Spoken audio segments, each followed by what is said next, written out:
Bună dimineața la premieră! Hei, ce faceți voi? Cum sunteți? Eu îmi încep din nou dimineața cu un nou criminal, că de ce nu, doamne William, ce mi-ai făcut? M-a nebunit omul ăsta, sincer, din toate punctele de vedere și când stau să mă gândesc că după episodul ăsta mai trebuie să filmez un episod și va fi despre Pogo the Clown. Am fost întrebată de foarte multe ori dacă mă afectează tot ce citesc, la modul dorm bine? Da, dorm foarte bine, doar că nu vrei să știți ce visez. Gen, în mare parte visez că sunt bărbat și că abuzez alți oameni sau animale. Cred că ultimul vis pe care mi-l aduc aminte a fost ăla când am visat că eram bărbat și stăteam cu Dani Mocanu în pat. Goi. Da, mă rog, trecem peste. Pentru cei care nu mă cunosc, bună, eu sunt Karaike, Pisica Neagră și pe canalul ăsta vorbim despre crime, dispariții, criminali în serii, chestii dubioase pe care le găsesc pe internet sau voi mi le recomandați, că de obicei îmi dați mesaj pe Instagram, mă găsiți acolo Pisica Neagră 13, eu vă citesc mesajul și dacă este ceva interesant, apare aici pe YouTube. Așa că welcome to the club, honey, ia loc că astăzi vorbim despre un tip care a fost homosexual, dar nu recunoștea chestia asta în ruptul capului, la modul că simțea o atracție inexplicabilă față de bărbați până în punctul în care a ajuns să-și abuzeze proprii frați. Ceva rău. Dar este dimineață, m-am trezit, am făcut un duș, nu am chef să mă machez, nu am chef să-mi pun nimic pe față, mi-am pus chestia asta pentru cearcăne și nu am chef. Îmi pare rău. De fapt, nu îmi pare rău, că ia-și eu cu cafeluța, ronțelile și poftă bună YouTube. Will s-a născut pe 8 ianuarie 1947, ok? Într-o familie, din nou, după cum v-am obișnuit, care nu prea se poate numi familie. Taxu a fost un veteran de război, era foarte irascibil, iubea alcoolul și de cele mai multe ori își abuza copiii și mai apoi pe soția lui Alice, care de asemenea iubea alcoolul, avea niște probleme foarte mari, știa că soțul ei Robert este extraordinar de agresiv, care o problemă cu nervii și cu alcoolul și cu toate acestea ea prefera să-și petreacă majoritatea timpului jucând bingo cu alți oameni, deci nu acasă, pleca de acasă, era un salon special în care oamenii practic jucau bingo și își lăsa copiii singuri acasă cu un tată care avea chef de scandal. De asemenea, femeia asta avea niște schimbări de dispoziție horror, era o fire foarte dominatoare acasă și practic își castra băieții, copiii ei, proprii copii, din punct de vedere emoțional. Nu știu, parcă se răzbuna pe soțul ei. Îmi imaginez ceva de genul ăsta, își lua bătaie, era înjurată, era umilită și nu avea putere să lupte înapoi. Nu putea să-și umilească soțul, așa că bănuiesc că o făcea cu proprii ei fii. Practic, Robert și Alice aveau copii doar pe hârtie, pentru că în rest vecinii le-au crescut copiii.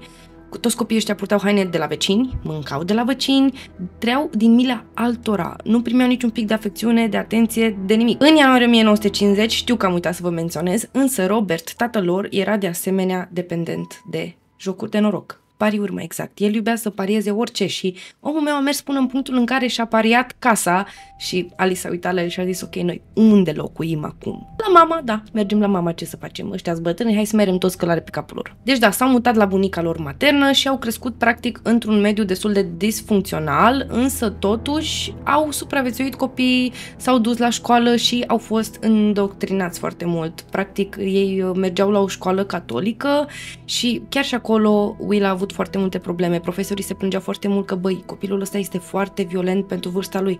Să vă faceți o idee, ba își bătea colegii, ba la un moment dat dacă vedea un grup de de fetițe. Le vedea pe fetele alea adunate într-un grupuleț, fetele râdeau, glumeau și el, dacă cumva era pe bicicletă, intra direct în ele și le dărâma ca pe pupice. Vă dați seama că distracția lui nu a durat foarte mult pentru că a fost plasat într-un centru de detenție special pentru minori și când a fost eliberat s-a întors înapoi la familia lui, unde a descoperit că, hei, surpriză, nimic nu s-a schimbat, abuzul este tot abuz, tatăl meu este alcoolist și încă pariază, maica mea încă joacă bingo și ne maltratează, ne înjură toată ziua, așa că da, nu, au început să se certe practic din ce în ce mai mult. În septembrie 1953, Will și fratele lui mai mare Robert Jr. au fost plasați într-o mănăstire catolică franco-americană, ceva de genul ăsta, ceva foarte dubios. Mă rog, personalul acestei mănăstiri erau extraordinar de exigenți, voiau o disciplină, dar o disciplină bazată mai mult pe violență. Spre exemplu, Will a fost extraordinar de abuzat. La un moment dat, măicuțele îl obligau pe Will, dacă făcea o prostie, dacă zicea ceva și nu neapărat o prostie mare, mă refer, nu știu, ai spart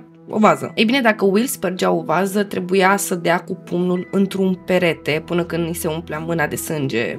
Asta a fost pedeapsa lui, practic. Și când mă gândesc că erau măicuțe care ziceau, oh my god, Dumnezeu, iertare, lumină, îngeri, mă apucă nervii.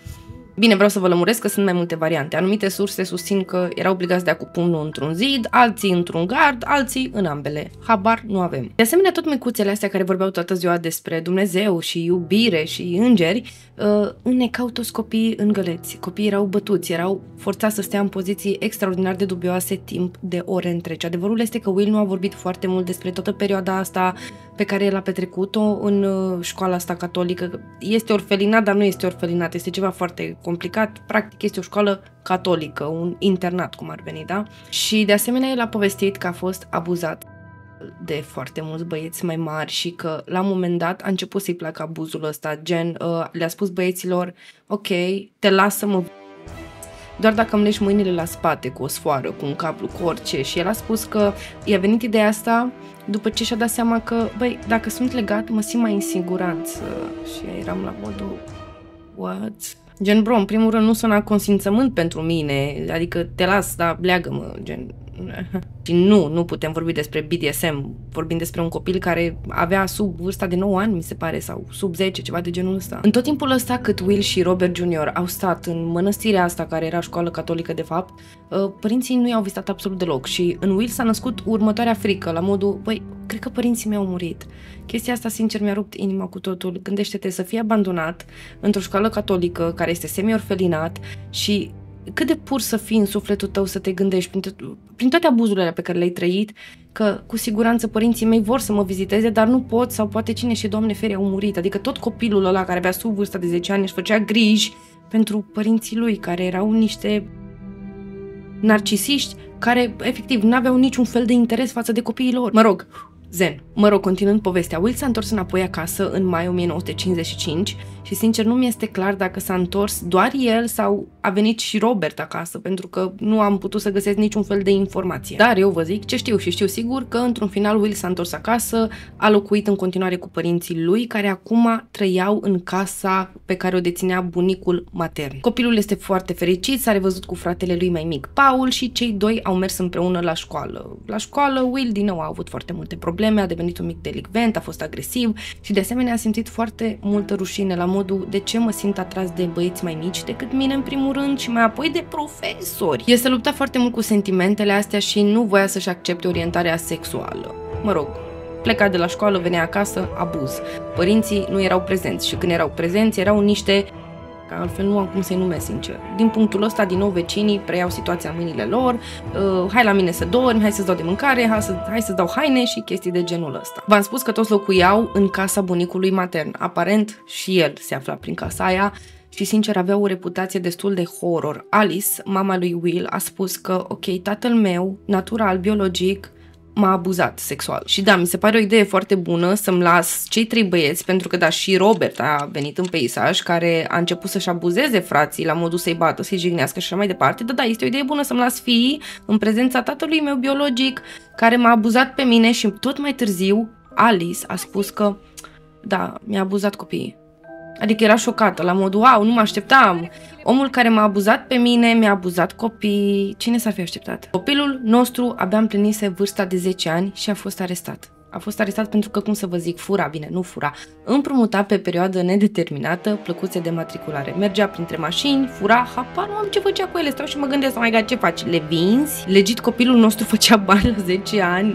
Nu știu, stau și mă gândesc. Dar la scurt timp a fost prins, trimis într-un centru de corecție, unde a început să fie din nou abuzat de băieți mai mari, de consilieri, oameni, adulți care lucrau în școala aia de corecție. Și stau și mă gândesc, Doamne, copilul ăsta a avut măcar vreodată șansa să fie în siguranță într-un loc? Acasă nu, la școală nu, la mănăstire nu, la orfelinat nu, în școala de corecție nu. Ăsta săracul nu a avut timp să respire 2 secunde fără să fie traumatizat. După aproximativ 3-4 ani revine în sânul familiei, deci practic micul nostru infractor, care acum avea 14 ani, a fost eliberat și se mută în California. Bunicul lui moare și am zis, mamă ce bine, omul a murit de ciroză, am zis ce bine că m-am gândit nu o să mai fie abuzat, deci prin urmare o să aibă o viață ceva mai ușoară, dar nu, că deja nu mai conta, avea 14 ani, copilul era full traumatizat. Din 1959 el se întoarce la școală, colegii îl agresează verbal foarte mult, este caterincă foarte mare acolo în clasă, toată lumea râde, mai puțin Will, ok?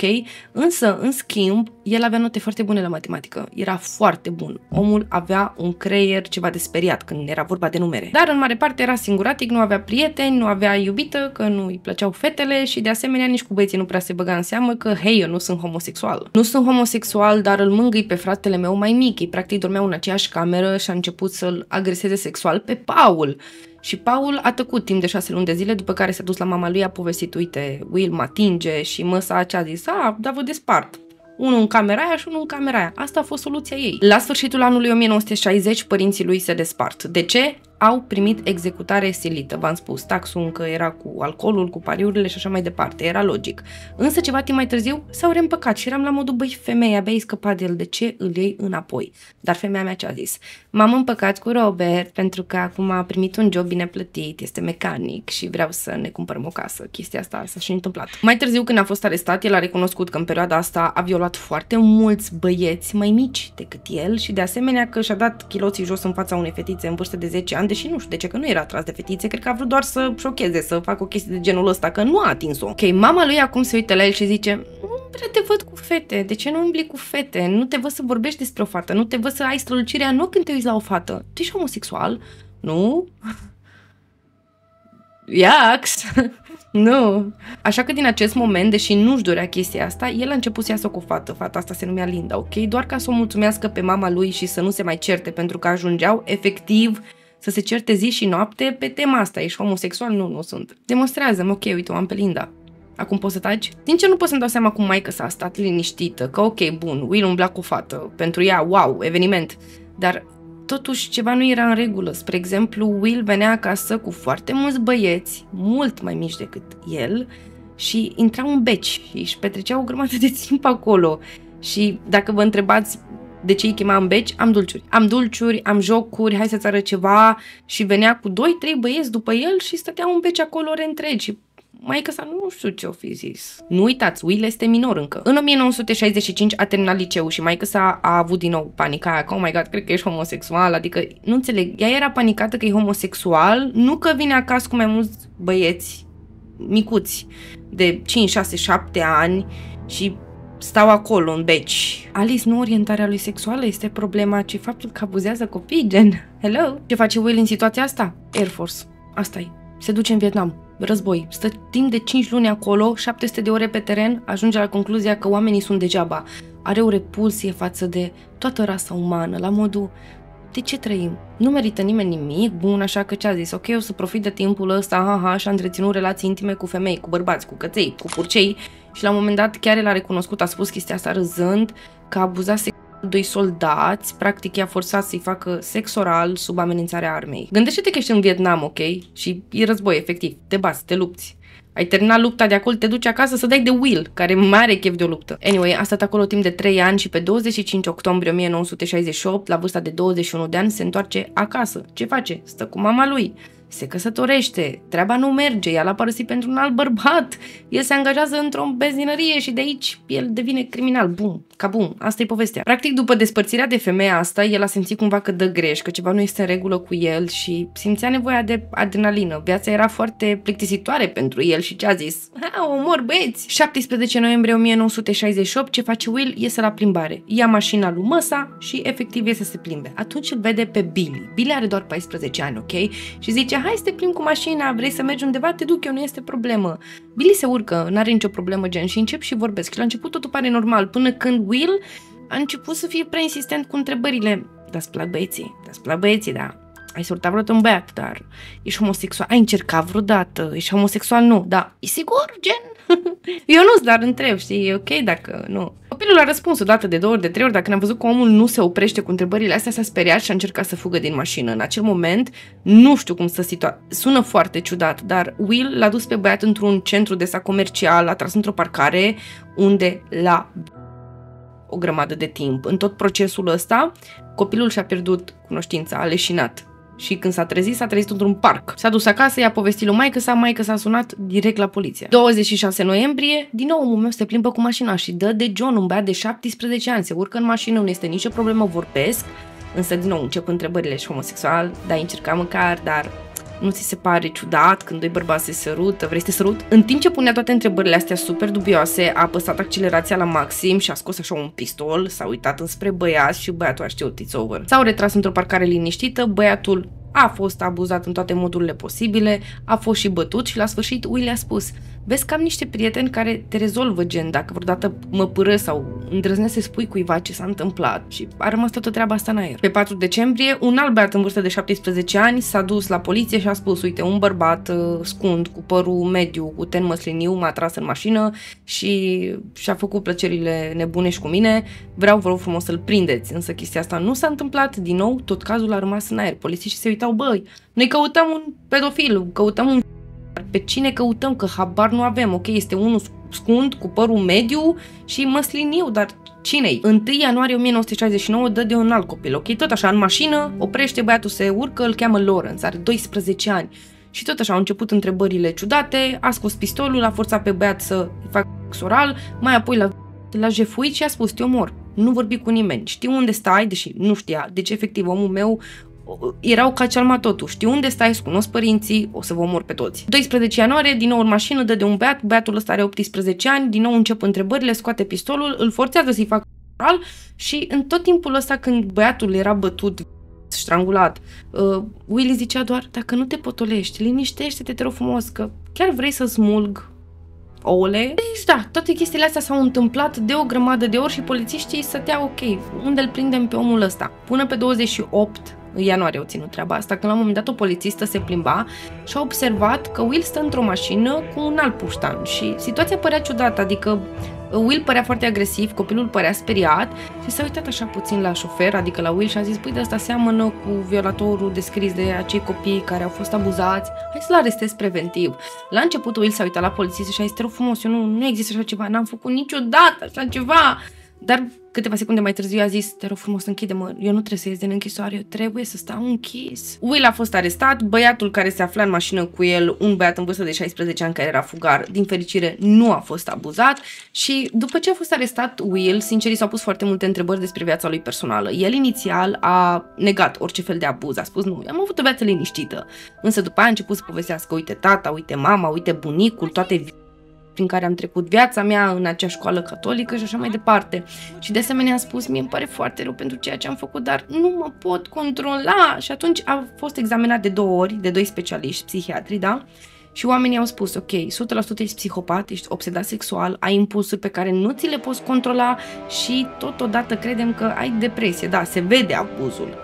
În acest moment, când Will a observat că primește cât de cât un nivel de empatie din partea oamenilor, a plus așa zis: da, și am fost și în război și în război am fost traumatizat și eu chiar nu-mi doresc să fiu un om rău, vreau să mă tratez, să fiu eliberat de aici, să-mi formez o familie, vreau o familie cu o femeie, vreau copii și vreau să devin pilot. Așa că da, toți specialiștii au fost de acord să nu-l trimită la închisoare, ci într-un centru special pentru infractori, criminali, cu tulburări psihice și deviații sexuale. Eu îmi imaginez scena ceva de genul ăsta. S-a uitat spre Will și au zis: da, ești ceva rău, dar te putem trata. 17 iunie 1969 ajunge în spitalul ăsta de specialitate pentru infractori criminali care au probleme psihice, ok? Și din nou este examinat și se confirmă următoarele lucruri. Este depresiv, este maniacal, este sadist, are personalitate antisocială, dar un IQ de 121. El a fost examinat și fizic de mai multe ori, gen l-au dezbrăcat și s-a uitat peste tot, i-au făcut teste de sânge și în acele momente doctorul a observat că are foarte multe cicatrici în zona anusului și în cap și i-a pus o grămadă de întrebări: băi, de unde le ai? Și în primă fază, din nou, Will a spus: nu, cred că din orfelinat, dar el nu-i genul să recunoască chestiile astea și cred că nu știu, cred că e de la bunicul lui mai degrabă. Anyway, trecem peste chestia asta, e super tristă, dar nu vreau să mă afund în ea. A fost dat afară până la urmă din spitalul ăsta de specialitate. De ce? A început să bată toți pacienții. Nu a iertat pe nimeni omul ăsta și a fost transferat în închisoare, Doamne ajută, unde era și locul. Dar nu a stat nici mult acolo. 1 an a stat și a fost eliberat pentru că ce-au zis oamenii legii: nu te considerăm un pericol pentru societate, îți dăm drumul. Deci legit omul ăsta a fost într-un spital pentru infractori care au tulburări psihice, a fost transferat de acolo pentru că a abuzat toți pacienții și după 1 an de închisoare îi dai drumul în societate că el e reabilitat, gen. A fost eliberat din închisoare pe 11 iunie 1974, da? Și pe 8 septembrie el deja și-a găsit o nouă victimă. Un băiat care avea doar 14 ani, făcea ea mănene, din nou, Will al nostru era într-o mașină și au început întrebările. Ești homosexual, ai încercat? Și copilul la început a răspuns, adică era foarte open-minded și a zis, nu, dar n-am nicio problemă cu ei, chestii de genul ăsta și a scos Will pistolul.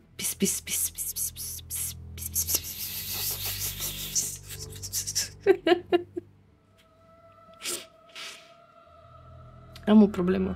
Mă rog, da, Will a scos arma, l-a amenințat, a tras undeva într-o zonă de deșert, l-a bătut, a luat tricoul de pe el, l-a sufocat, dar nu l-a omorât pentru că Will a spus m-am simțit prost în timp ce încercam să-l omor, după ce l-am bătut, gen, și m-am oprit. După care l-am dus acasă la părinți, că inițial de asta se urcase băiatul în mașină, a spus vreau să mă duci la părinții mei acasă, te rog frumos, nu am transport. Și l-a dus și i-a spus noi ne mai întâlnim. Efectiv, omul meu a avut tupeu să-l lase pe copilul ăla pe care l-a abuzat, a încercat să-l omoare, ok, în fața casei lui, gen. Copilul intră în casă și maică-sa-l vede că ceva nu este în regulă cu propriul ei copil. Îi pune întrebări, el îi povestește tot abuzul prin care a trecut, maică-sa pune mâna pe telefon, sună la poliție și în 2 zile Will este arestat și condamnat pentru și răpire. Pentru acest băiat de 14 ani și răpirea altui băiat, pentru că 2 zile mai târziu, adică fix înainte să fie arestat, el a mai răpit un alt băiat de 15 ani. Omul ăsta nu a putut să stea 2 zile. Și cu băiatul ăsta de 15 ani a fost aceeași poveste. Luat cu mașina, i-a oferit 35 de euro să-i facă sex oral, băiatul a refuzat, ăsta a scos arma, bam, bam, bam și așa mai departe. Inițial el a fost condamnat între 1 și 15 ani, însă a stat doar 4 ani în pușcărie. Băi, și nu înțeleg chestia asta. Sunt foarte frustrată. De ce un dealer de droguri primește o condamnare mult mai severă față de un pedofil, de un violator? Eu nu mai înțeleg sistemul ăsta și chestia asta e la nivel mondial, deci nu-i doar în România. Să nu vă gândiți că, oh my god, legile din România sunt proaste. Nu, e ceva la nivel mondial, e ceva extraordinar de rău. Și asta nu-i doar că era 1974, se întâmplă și în ziua de azi. Deci, efectiv, în cazul ăsta avem un bărbat care grămadă de băieți, are probleme serioase și a stat doar 4 ani în pușcărie. Deci în octombrie 1978 a fost oficial eliberat și de aici, sincer, toată viața lui a fost o nebunie totală. S-a mutat în Los Angeles, ok? S-a dus la un moment dat la colegiu 2 semestre. În primă fază a lucrat ca barman și a încercat să meargă prin o grămadă de baruri de astea de gay. A încercat să-și facă o relație, nu i-a ieșit. În continuare a încercat să agațe băieți. De data asta nu i-a mai răpit, da? O perioadă de timp. Doar s-a dat la ei, a fost refuzat și a stat cu minte. Parcă ăia 4 ani la închisoare l-au ajutat cât de cât să-și reamintească că nu e ok să abuzăm oameni. După ce a fost barman, a zis ok, vreau să fiu șofer, vreau să lucrez în delivery, însă a stricat o remorcă cu totul și a fost dat afară. S-a mutat în apartamentul părinților, care tot în Los Angeles cred că era, ceva de genul ăsta. Eu nu am înțeles absolut nimic din viața lui. De asta am spus la începutul videoclipului, omul ăsta m-a nebunit total. Este atât de haotic încât este greu, este un episod foarte obositor, însă foarte mulți oameni mi l-au cerut. Nu știu de ce mi-l cereți. Este un tip obositor care are o viață extraordinar de haotică. Poate vi se pare că eu sunt haotică când povestesc. Nu, asta este viața lui. Tot în perioada asta dădea niște petreceri wild la el acasă. Oameni veneau la el în casă cu copii, cu purcei, cu căței, cu neamuri, dădeau petreceri, se drogau, o grămadă de băutură. Și-a făcut un prieten care era magician și astrolog și citea în cărți și a fost ceva rău. Psihoză peste psihoză, peste psihoză, peste psihoză, până când și-a reamintit, hei, aș abuza oameni din nou și de data asta cred că o să-i ucid, nu o să-i mai las în libertate, de milă, că mă simt eu prost, ca mai apoi să meargă la poliție să fiu din nou închis. Thomas are 13 ani, a plecat de acasă la ora 10:30 dimineața. Bun, el nu are transport, îl găsește pe Will, se suie la el în dubă, că omul nostru și-a luat de data aceasta o dubă să-și poată desfășura toată activitatea. Din nou, aceeași chestie s-a întâmplat, întrebări, a scos arma, a parcat într-o zonă mai retrasă, unde a început să-l abuzeze pe copilul ăsta, însă, din nou, vă reamintesc, el a jurat că nu o să mai fie prins niciodată, așa că l-a omorât. După ce și-a îndeplinit toate fanteziile bolnave pe care le-a avut, i-a tăiat gâtul băiatului și a început să-l înjunghe și să-l stranguleze cu propriul lui tricou, deși copilul deja era mort. L-a dezbrăcat pe băiat, i-a smuls toată zona intimă. Băiatul de la brâu în jos nu mai avea zonă intimă absolut deloc și la sfârșit l-a bătut, l-a lovit atât de tare în față încât i-a fracturat tot craniul. Ceva foarte rău. Băiatul ăsta deja era mort, adică nu era nevoie de toate chestiile astea. Le-a făcut din plăcere. Băiatul a fost găsit a doua zi doar cu tricoul pe el, șosete și păpuci. Zona lui intimă și restul hainelor au fost găsite undeva aruncate pe un câmp. Rău. Câteva luni mai târziu este prins, acuzat, închis și mai apoi eliberat. Nu înțeleg de ce toată lumea îl prinde pe omul ăsta de o grămadă de ori și mai apoi este eliberat. But anyway, când a fost eliberat, un alt prieten vecin de-a lui, care avea 43 de ani, Băț îl cheamă, că e și el exact cum e numele lui. A venit și l-a luat cu mașina pentru că ei, ești prietenul meu și hai să facem chestiile astea împreună, ce zici, că suntem amândoi doi bolnavi. Și Will se gândea, ok, New Year, New Me, o să mă schimb, nu mai vreau să fiu un om rău, dar de fapt nu s-a schimbat, doar s-a asigurat că de data asta chiar că nu o să fie prins pe o perioadă mai lungă de timp și s-a uitat înspre duba lui și ce a zis? Trebuie să fac niște modificări, în primul rând scot toate mânările, doar ușa șoferului mai avea mâner. Vreau să scot scaunele, vreau să pun frânghe înăuntru, cuțite, ciocane, șurubelnițe, chestii care să mă ajute să răpesc oameni, să-i torturez și să-i omor. Și de aici începe oficial activitatea lor criminală, care este, băi, o listă lungă. Nici nu știu dacă să vă povestesc despre toate victimele, că au făcut în mare parte cam aceleași chestii, bine, mult mai grotești. Și vreau să vă avertizez că următoarele informații vă pot afecta destul de mult, mai mult decât până acum. Ăștia doi l-a ropit pe Mark, ok? Mark avea 17 ani, vrea să meargă și el la o piesă de teatru și era foarte aproape de el. Nu a cerut nimic nimănui, nu făcea nimic, băiatul își vedea efectiv de treaba lui. Când ăștia doi au oprit duba lângă el, l-au băgat înăuntru și au început să-l bată, să-l taie, să-l curându să-l doi deodată. Și până la urmă băiatul a intrat într-un șoc și a murit după ce i-au băgat o bâtă în anus.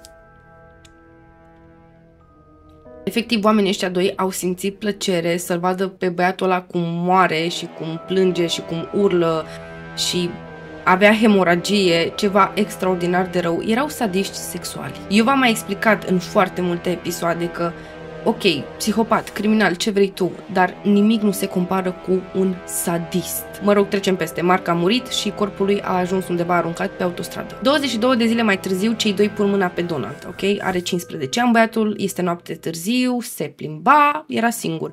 Ăștia trag duba lângă el, îl bagă înăuntru și au început să-l bată, l-au înjunghiat în gât, inimă, cap. Au încercat să-i taie zona intimă, nu au reușit, habar nu am de ce și mai apoi a fost aruncat într-o ghenă. A doua zi a fost găsit băiatul ăsta de mai mulți oameni care lucrau în construcție și au umblat prin ghena aia. Tot comportamentul lui, sincer, nu-mi indică decât că vrea să umilească oamenii, vrea să-și umilească toate victimele, să-și bată joc de ele, pentru că deja nu mai este vorba, ok, am o fantezie și nu mă pot abține, am un impuls. Deja intenționat își dorește să provoace durere, să-i umilească chiar și după moarte, drept dovadă. L-a bătut, omorât pe băiatul ăsta de 15 ani și mai apoi l-a aruncat într-o ghenă de gunoi. Și o să încerc să vă zic pe scurt de acum încolo următoarele victime. David, 17 ani, a fost atras în dubă, bătut și aruncat pe lângă autostradă. Robert, 18 ani, se plimba pe bicicletă pe lângă magazinul în care el lucra. Băieții îl iau, îl bagă în dubă, îl strangulează, îl și l-aruncă. Între 27 septembrie și 1 noiembrie nu există activitate. Practic, psihopații noștri au luat o mică pauză. Pe 1 noiembrie avem o nouă victimă, nu-i cunoaștem identitatea, știm că bărbatul ăsta a fost strangulat, bătut rău de tot, i-au băgat șurubelnița în zona intimă și în urechi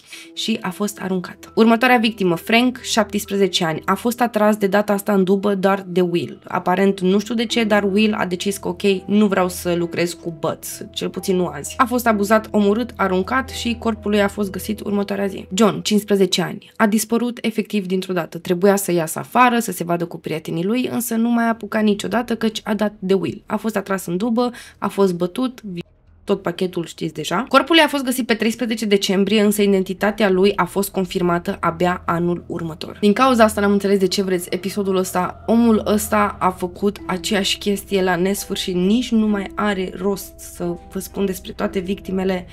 Totul s-a întâmplat în aceeași manieră. Oamenii au fost atrași în duba lui, au fost torturați, înjunghiați, li s-au tăiat zona intimă, chestii extraordinar de violente, de sadice, de bolnave, efectiv. Și nu s-a oprit. Ceva timp mai târziu a dat de un tip care avea 18 ani, James, ok? James era un om fără adăpost. Practic venise din alt loc, a fost jefuit, nu avea prieteni, nu avea pe nimeni și a început să lucreze ca prostituată. James nu a fost răpit, nu a fost abuzat, ci de comun acord a zis: ok, vreau să vin acasă la tine, Will, și vreau să întreținem relații intime. Nu am nicio problemă cu treaba asta. Pentru că, nu știu, lui James i s-a părut inițial că Will este un băiat de treabă, un bărbat bun, poate avea grijă de mine, poate îmi dă niște bani, mă lasă să dorm la el, îmi dă mâncărică. Până când Will s-a întors înspre James și a spus: hai să răpim împreună, să agresăm alți oameni, vrei? Omul a rămas șocat în primă fază, nu cred că știa ce să zică. Ok, îți doresc să facem chestia asta, gen, este doar o fantezie de-a ta sau vrei pe bune să facem chestia asta? Oamenii mei acum erau în mașină, ok, și discutau. James simțea că este frică și tăcea. Și a început Will să vorbească, să-i zică: știi că eu împreună cu alți bărbați, mai mulți, deci, am ucis o grămadă de oameni. O grămadă de băieți am prins, ei făceau autostopul și noi am luat și am vrut să-i ajutăm și uite ce s-a întâmplat și by the way, dacă te uiți în spatele dubei, am o persoană moartă. Dar să taci, că nu vreau să te omor și pe tine, adică pe tine chiar te plac. Ok, nu știu, să te simți măgulit, cum poți să te simți în situația asta în care un criminal îți zice: te plac suficient de mult încât nu-mi doresc să te torturezi și să te omor. Bine, aș vrea, dar te plac prea mult. Aparent, în tot acest timp, polițiștii îl supravegheau deja pe Will, că făceau o legătură între dispariții și faptul că ăsta avea un cazier mai mare decât lista de efecte adverse ale anticoncepționalelor. Și pe 11 iunie, la un moment dat, un polițist care era civil vede un dubios cu duba, ok? Și zice: bun, ăsta e Will. Ce face Will? Will se afla între 5 băieți minori și încerca cumva să-i agațe, să-i bage în dubă și a reușit până la urmă să ia un băiat și a plecat. Polițistul s-a suit în mașină și a zis: ok, eu pe tine te urmăresc. S-a oprit Will, a parcat și polițistul și s-a dus fain frumos pe lângă dubă să asculte oare ce se aude de acolo. Plânsete, urlete, se dădea copilul ăla de ceasul morții. A intrat forțat în dubă polițistul și ce l-a văzut? L-a văzut pe minor, legat, plin de sânge, bătut, și pe Will care era entuziasmat. Se simțea ca în Disneyland și la un moment dat era: oh, poliția. A fost arestat pe loc și inițial acuzat doar pentru că a fost surprins cineva până la urmă, deci nu pentru toate crimele. În tot acest timp, iubita lui a sunat peste tot. Prieteni, familie, pe șeful lui, gen: hello, vezi că a fost arestat.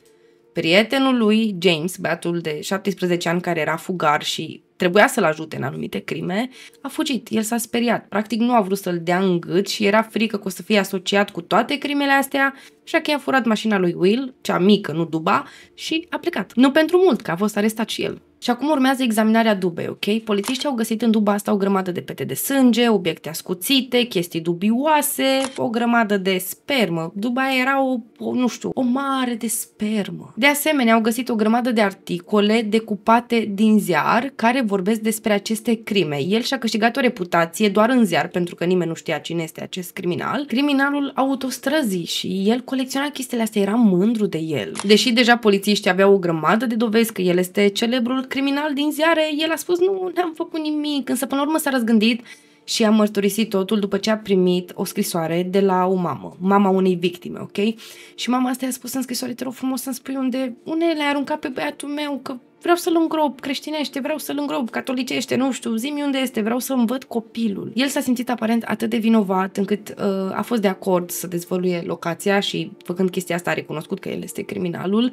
Și de asemenea a făcut chestia asta pentru că polițiștii au promis că îi cumpără un hamburger. Omul meu s-a vândut pentru un hamburger. Cu cât polițiștii vorbeau mai mult cu el, cu atât Will a început să recunoască mai multe crime, mai multe abuzuri, răpiri. În total, cred că a ajuns la 21 de victime pe care el le-a recunoscut, nu sunt confirmate. Nu a arătat niciun pic de remușcare, nu a simțit nevoia să-și ceară scuze în fața nimănui, ci doar a simțit rușine. Rușinea că, toată lumea știe că sunt homosexual acum și toată lumea știe că eu sunt criminalul, n-aș fi vrut să fiu prins. Pe 8 august toate acuzațiile au fost înaintate oficial împotriva lui Will. 3 zile mai târziu, avocatul Earl Hanson a fost denumit reprezentatul său legal. A rămas avocatul lui până în octombrie 1981, când la cererea lui Will a fost înlocuit de alt avocat. Procesul lui a început pe 5 noiembrie și pe 19 octombrie el a fost judecat în județul Los Angeles, acuzat pentru uciderea 12 băieți. Doar atâți au fost confirmați. Să vă spun pe românește, procurorul a început să facă spume în sala de judecată, pentru că toată lumea încerca să invoce tot felul de chestii, traumele din trecut, abuzul,